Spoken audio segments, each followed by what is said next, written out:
So what has changed in terms of our understanding? The Webb has been million-mile orbit or however far away it is. That's been people's first question. That will happen. We fully expect that to happen. But we targeted parts of the sky initially because we know other telescopes have gone there before.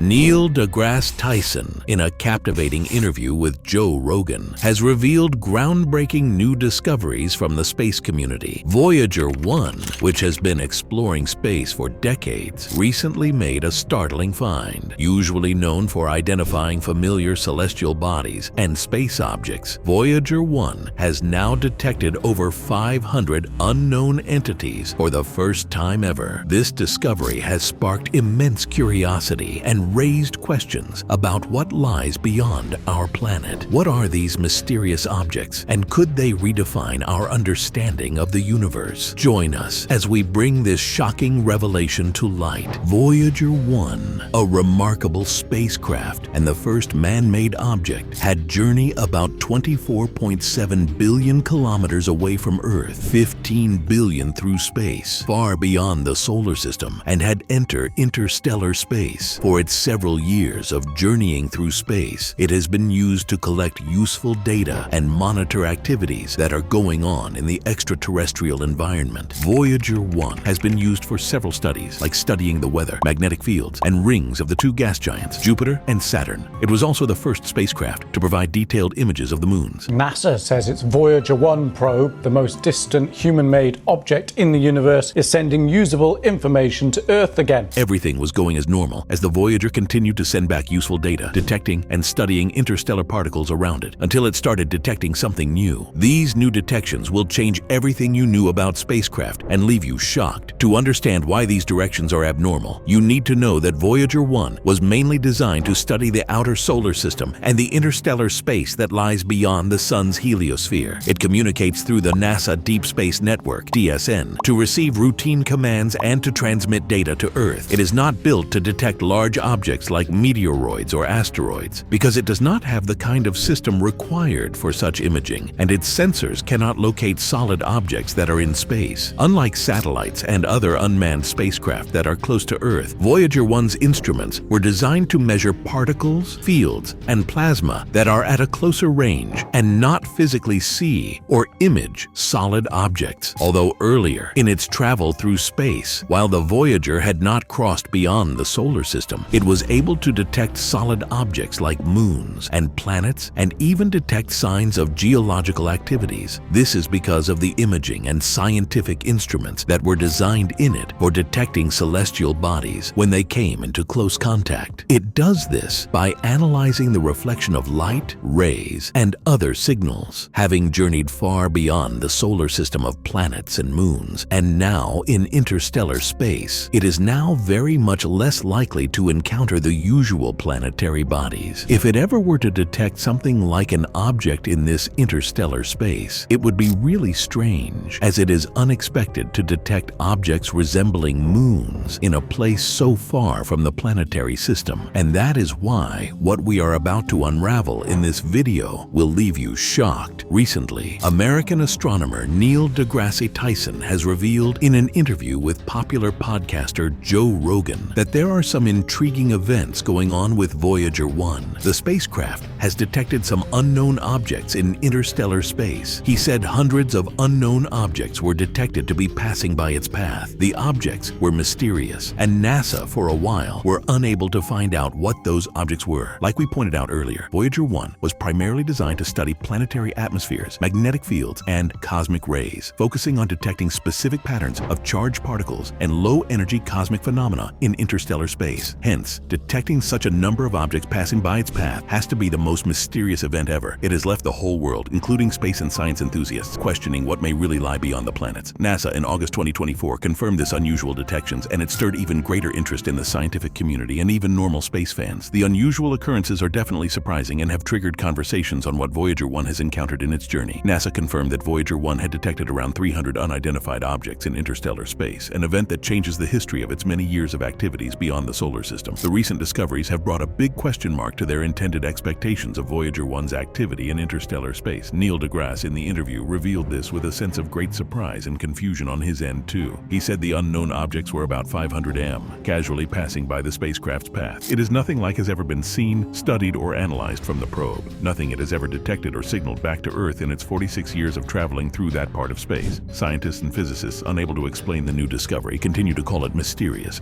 Keep in mind that Voyager 1 has been in the spotlight for several years, being the only spacecraft that has been able to enter the space between stars within the Milky Way galaxy. Voyager 1 reached interstellar space in August 2012 at a distance of about 11 billion miles from the Sun and is now over 14.9 billion miles away from Earth. It has been a tremendous help in expanding our knowledge of celestial bodies and understanding the activities around other planets. This recent discovery, however, is one that can't be ignored. It's the most remarkable feedback Voyager 1 has ever sent, but there's still uncertainty about whether it's an achievement to celebrate or a reason for concern. The signals it detected were alarming and yet intriguing, leaving scientists and physicists puzzled as they defied the knowledge and accuracy of their own designs. For NASA, it was a time for all hands to be on deck, a time for them to unravel another space mystery. This brings us back to Joe Rogan's statement. He expressed that we are indeed curious creatures, and what makes us humans is wanting to know what's out there. He added that humans need to keep looking up and pushing boundaries, as there is so much more to discover. The questions of Voyager 1's detections coming from alien operations also became a question in the hearts of curious people. Amidst several hypotheses, NASA determined that the signals being received by the spacecraft were due to a malfunctioning in its system, even though they were yet to know what the supposed malfunction was or why it was happening. We often assume that space experts have an answer for everything, even when they don't fully understand it yet. But what if this was actually a malfunction in Voyager 1's system? What could have caused it? The debate between alien activity and technical malfunction continues. It might be a change in Voyager 1's status, or perhaps a signal prompted by an unknown command from extraterrestrial forces. Well, we've just uncovered the shocking truth. For over 4 months, Voyager 1 continued to send in this strange data. NASA began investigations, calculating and analyzing. The spacecraft continued to send in radio signals to Earth. These signals were steady, but did not contain any useful data, unlike the signals they normally receive. Seeing that these signals were more or less useful and contained no meaningful data, they were more convinced it was a malfunction, even though the source of the malfunction was yet to be understood. To get to the root of the issue, NASA set up a mission team right away. Investigations started, software diagnosis and telemetry analysis. An engineering team was set up to work with the Voyager 1, and they started by reviewing the telemetry data, which included its subsystem data, environmental data, and readings from its equipment. They collected information on the voltages, temperature, and status of the instruments and compared it with the normal values they normally received in their normal condition. They went on to assess the radio signals coming from Voyager 1, analyzing its strength, shift in frequency, and the timing of receiving those signals. It was observed that the signals were not weak. They remained steady. Voyager 1 was also still receiving their signals and respecting their commands as usual. The signal being strong meant one thing, that the high-sensitivity antenna was still in its designated position facing Earth. Precise calculations were taken to understand what its current position in space was like, because Voyager 1 uses attitude control to maintain a proper position towards Earth. The mission team also ran a simulation based on the thruster data to check if there was any drift in attitude control. There were delays in the time taken to receive a signal, but that was not much of a big deal because, given its distance from Earth, signals took a lot of time to be sent to Earth. They discovered that the spacecraft continued to operate normally, receiving and executing commands that were being sent from Earth. It was even still collecting and transmitting scientific data as usual, but the confusing signals suggested that there was an issue with the Attitude Articulation and Control System, ACS, despite the antenna being in the right orientation. As we said earlier, Voyager 1 relies on attitude control to maintain its designated orientation orientation with Earth. The attitude, articulation, and control system is in charge of controlling Voyager 1's orientation, ensuring that the high-sensitivity antenna keeps pointing towards Earth. It also modulates changes in its positions and points to the scan platform, a movable structure in the spacecraft that houses cameras, spectrometers, and other sensors. Without attitude, articulation, and control systems, operational tests would not be accomplished precisely, nor would accurate data be collected. All signals collected from the spacecraft, however, indicated that the attitude, articulation, and control system was still working in its essential functions, which include detecting malfunction and prompting safe mode, except that it wasn't signaling a malfunction with Voyager 1 and had not entered safe mode despite telemetry data remaining meaningless. NASA's Voyager 1 spacecraft was still sending meaningless radio signals to Earth as of November 2023. It took the Voyager's mission team several investigations to track down the problem, eventually identifying the cause of the error. In March 2024, they discovered that the issue had sprang up from one of the spacecraft's 3 built-in computers, known as the Flight Data Subsystem. The Flight Data Subsystem was responsible for bundling the science and engineering data before it is sent to Earth by the Telemetry Modulation Unit. It bundles information the Voyager 1 has collected and sends it back to the team. Unfortunately, one of the memory chips had become corrupted and thus affected the Flight Data Subsystem's memory. The memory chip had stopped functioning for a long time, but the lost code stored in it was what was affecting other computers and the spacecraft and resulting in meaningless data being received on Earth. In December, the mission team rebooted the Flight Data Subsystem, but the reboot was still unable to return the subsystem to its normal functioning state. Having failed to restart it to normal, they decided to send a command referred to as a poke to Voyager 1 on the 1st of March. The command is meant to tactfully prompt the Flight Data Subsystem to try another sequence in its software package, just in case the issue could be resolved by navigating around the computer section. Is this going to work? Keep watching to find out. On March 3rd, they finally saw signs from the Flight Data Subsystem that was different from the rest of the computer's strange data stream. The delay in receiving a response after sending the command was no surprise. It normally took about 22.5 hours for signals to reach Voyager 1 and another 22.5 hours for it to return a response to the mission team. The new signal it sent was still not in the format it normally operates on when it is working properly. At first, the team was unsure of what this meant and what to do with the response. Not until an engineer who worked with the agency's deep space network that operates both Voyager 1 and 2 and other spacecraft traveling to the moon and beyond was able to interpret what the new signal meant. He found out that the signal contained a data dump of the entire Flight Data Subsystem memory. The Flight Data Subsystem memory contained code for carrying out instructions given to it. It also had values used in receiving those instructions. These codes and values had the potentiality of changing based on commands or the status of the spacecraft. The Flight Data Subsystem had the capability for carrying science and engineering data for data reception too. Using that information, the team went and compared those new signals against those that were transmitted to Earth before the problem set in. By comparing these signals, they were able to confirm that around 3% of the Flight Data Subsystem memory was corrupted, hence hindering a free flow of the computer's operations. The team concluded and announced on the 4th of April 2024 that the affected code was likely based on a single computer chip. It seemed that the memory chip had stopped functioning at a time, and the lost code stored in it was rendering the science and engineering data dysfunctional. Unable to repair the corrupted chip, the team decided to transfer the affected code to somewhere else in the Flight Data Subsystem memory, but no single location in the subsystem was large enough to hold the section of codes containing the entire data dump. They hence decided to divide the affected code into smaller sections and to place these smaller sections into other functional places in the Flight Data Subsystem memory. If there were any references to the location of the Flight Data Subsystem memory, it would need to be updated as well. To make their plan effective, they also needed to adjust the code sections to ensure, most importantly, that they still all functioned as a whole. By comparing these signals, they were able to confirm that around 3% of the flight data subsystem memory was corrupted, hence hindering a free flow of the computer's operations. The team concluded and announced on the 4th of April, 2024, that the affected code was likely based on a single computer chip. It seemed that the memory chip had stopped functioning at a time, and the lost code stored in it was rendering the science and engineering data dysfunctional. Unable to repair the corrupted chip, the team decided to transfer the affected code to somewhere else in the flight data subsystem memory, but no single location in the subsystem was large enough to hold the section of codes containing the entire data dump. They hence decided to divide the affected code into smaller sections and to place these smaller sections into other functional places in the flight data subsystem memory. Every references to the location of the flight data subsystem memory were updated as well. To make their plan effective, they adjusted the code sections to ensure, most importantly, that they still all functioned as a whole. The team started by selecting out the code that was responsible for packaging Voyager 1's engineering data, and on April 18th, they sent out an order to the computer to move some of its affected code to a new location in the flight data subsystem memory. The operation took about 2 days, 22.5 hours for the orders to reach Voyager 1, another 22.5 hours for signals to come back to Earth. At last, on the 20th of April, for the first time in a long time, they were able to assess the health and status of the spacecraft and receive meaningful information about its system. The modification had worked. The room was filled with a victorious cheer as the Voyager 1 team rejoiced on the successful mission they had just accomplished after 5 months. On April 22nd, 2024, NASA's Jet Propulsion Laboratory announced in a blog post that, for the first time since November, NASA's Voyager 1 spacecraft is now returning intelligible data about the health and status of its built-in engineering systems. Their next step is to get the spacecraft to resume sending back scientific data, emphasizing the significance of restoring its functions. They noted that Voyager 1, along with its twin Voyager 2, are the only spacecraft to have ever ventured into interstellar space, the vast mysterious region between stars. You might be wondering why this has the entire scientific community rushing to find solutions. Well, stay tuned if you want to find out why Voyager 1 is such a big deal. Voyager 1's achievements have indeed been one of a kind since it was launched back in 1977. In the year 1990, it turned back to the Earth to take the famous picture known as Pale Blue Dot, dubbed as the first selfie. The image shows Earth as a tiny dot in the vastness of space. On the Joe Rogan's podcast show, Neil Degrasse Tyson